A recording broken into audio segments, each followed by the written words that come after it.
Assalamualaikum warahmatullahi wabarakatuh. Selamat pagi, salam sejahtera untuk kita semua. Pertemuan ke-10 untuk mata kuliah komunikasi bisnis yang akan dibahas adalah mengenai negosiasi yang efektif.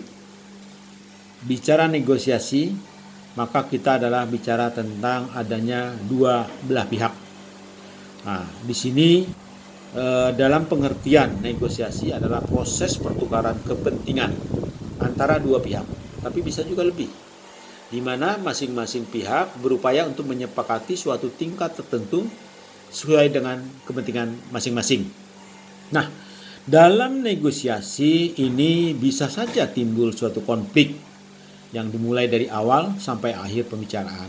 Nah, sebaiknya negosiasi dimulai dengan hal-hal yang umum yang pasti disepakati oleh kedua belah pihak, atau dalam istilahnya adalah common ground. Jadi common ground itu adalah sesuatu yang menjadi kesamaan antara kedua pihak dan dapat dijadikan landasan bahwa pada dasarnya selain memiliki perbedaan, kedua belah pihak memiliki beberapa kesamaan yang dapat dijadikan dasar untuk membangun rasa percaya. Oleh karena itu, secara sederhana common ground itu adalah landasan kebersamaan. Nah, kemudian apa tujuan daripada negosiasi? Secara sederhana tujuan negosiasi adalah untuk mencapai kesepakatan yang dapat diterima oleh kedua belah pihak. Nah, dalam hal ini kesepakatan atau negosiasi ini biasanya tidak terstruktur. Nah, kenapa perlu suatu negosiasi? Negosiasi diperlukan jika tidak ada pilihan yang lebih baik untuk menyelesaikan masalah, ya, atau untuk mendapatkan sesuatu keinginan, tidak memiliki kewenangan untuk memaksakan suatu hasil yang diinginkan. Kemudian bisa saja terjadi suatu konflik di mana masing-masing pihak tidak mempunyai cukup kewenangan, artinya terbatas untuk menyelesaikan secara sepihak. Dan kemudian bisa saja ada juga yang namanya pengaruh kekuasaan atau otoritas dari pihak lain untuk mencapai suatu keberhasilan yang diinginkan. Nah, kemudian jika negosiasi tidak diperlukan, kenapa? Pertama adalah salah satu atau kedua belah pihak berniat untuk merugikan atau menghancurkan pihak lain. Nah, kemudian persetujuan atau kesepakatan bukanlah tujuan yang ingin dicapai oleh para pihak. Dan terakhir, dalam kaitan dengan ini adalah negosiator dari salah satu pihak tidak representatif. Artinya tidak mempunyai kewenangan yang mencukupi untuk mewakili kelompoknya dalam bernegosiasi. Nah, kemudian apa kerangka dasar dari negosiasi yang efektif? Dalam Harvard Review, Marjorie Corman Aaron mengatakan bahwa negosiasi yang efektif, maka negosiator harus membangun kerangka dasar yang akan dilakukan, yaitu pertama adalah apakah alternatif terbaik untuk menerima atau menolak kesepakatan dalam negosiasi. Yang kedua, berapa besar nilai atau penawaran minimum yang akan dapat diterima sebagai sebuah kesepakatan. Dan terakhir adalah seberapa lentur proses negosiasi akan dilakukan dan seberapa akurat pertukaran yang ingin dilakukan. Nah, kemudian dalam membangun kerangka dasar tersebut, ya, ada 3 konsep penting yang harus dipahami oleh seorang negosiator. Yang pertama adalah disebut dengan BATNA, Best Alternative to a Negotiated Agreement, yaitu langkah-langkah atau alternatif yang akan dilakukan negosiator bila negosiasi tidak mencapai kesepakatan.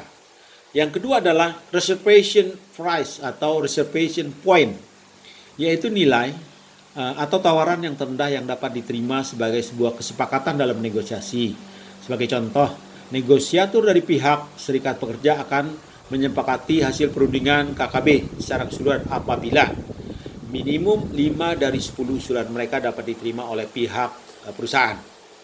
Yang ketiga adalah ZOPA, Zone of Possible Agreement, yaitu suatu zona atau area yang memungkinkan terjadinya kesepakatan dalam proses negosiasi.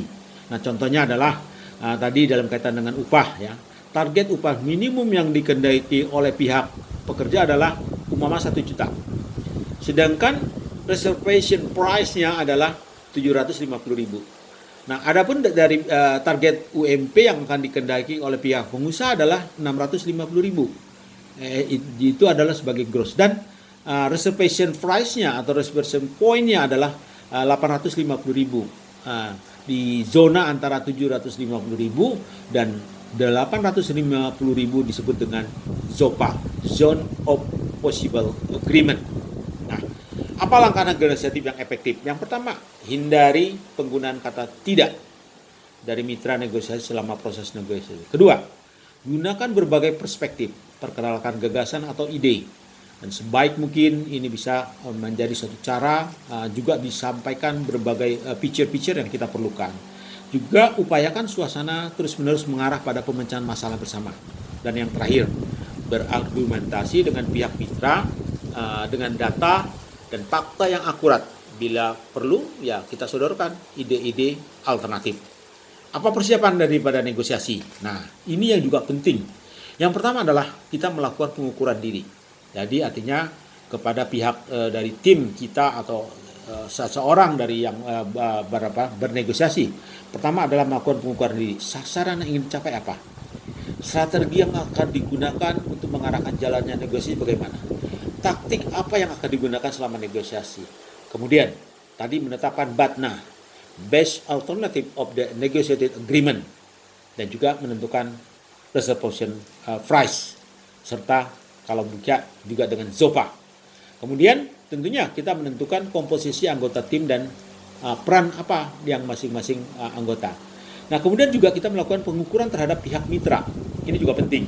Tidak hanya kepada diri, kita kepada mitra. Pertama, perkirakan anggota tim dari pihak mitra negosiasi yang akan dan juga kita mengetahui masing-masing perannya. Dan kemudian kita bisa coba mengenali apa hidden table-nya. Kemudian mengidentifikasi siapa penentu atau pembuat keputusan utama dari pihak mitra negosiasi. Yang ketiga, memperkirakan apa yang menjadi target atau kepentingan atau interest dari pihak mitra. Dan kemudian dari situ posisi atau sasaran dan prioritas apa yang akan diambil oleh pihak selawan atau pihak istilahnya mitra negosiasi selama bernegosiasi. Kemudian juga menentukan BATNA dan reservation point atau reservation price dari pihak mitra negosiasi. Yang ketiga adalah melakukan pengukuran terhadap situasi. Tadi pertama melakukan pengukuran pada diri, melakukan pengukuran kepada mitra. Yang ketiga adalah bagaimana kita juga melakukan pengukuran terhadap situasi. Nah, analisis situasi dan kondisi yang bisa mempengaruhi negosiasi. Bisa saja di sini dalam hal ini kita memperkirakan kira-kira berapa lama sekali negosiasi atau bisa berkali-kali. Yang kedua, perkirakan aspek-aspek yang mungkin berkembang dalam negosiasi. Ekonomi, politik, kebijakan pemerintah, atau hukum. Kemudian memperkirakan sifat negosiasi yang akan berkembang. Ada sesuatu yang dapat dipertukarkan, exchange, atau juga bisa bakal timbul suatu perselisihan atau dispute.